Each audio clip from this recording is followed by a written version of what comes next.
Un peu plus haut de la tombe de Halimé, on trouve les tombeaux de Abu Saïd Khedri et de Saad ibn Muaz, deux grands compagnons du prophète.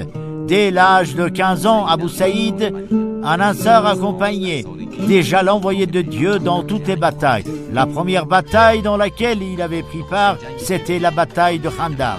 Quant à Saad ibn Muaz, il fut l'une des grandes figures des Oveis.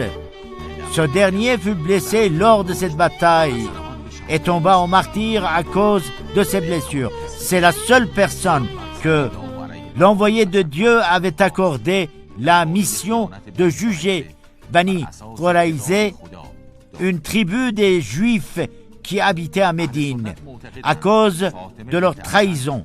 Selon le livre de Dieu, les sunnites croient que Fatima bint Asad est enterrée dans cet endroit.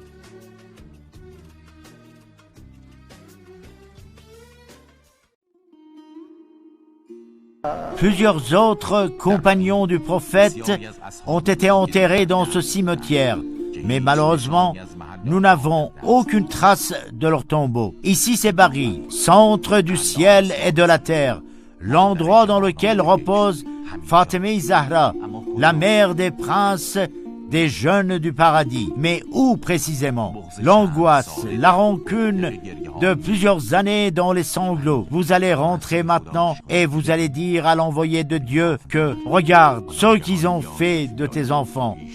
Cependant, il faut savoir que Ali fut le premier opprimé après le décès de l'envoyé de Dieu. Il avait tenu les mêmes propos au moment de l'enterrement de sa chère épouse. « Ô prophète de Dieu, celle-ci est la fille que je vais enterrer maintenant. Demande-lui toi-même de ce qui s'est passé. »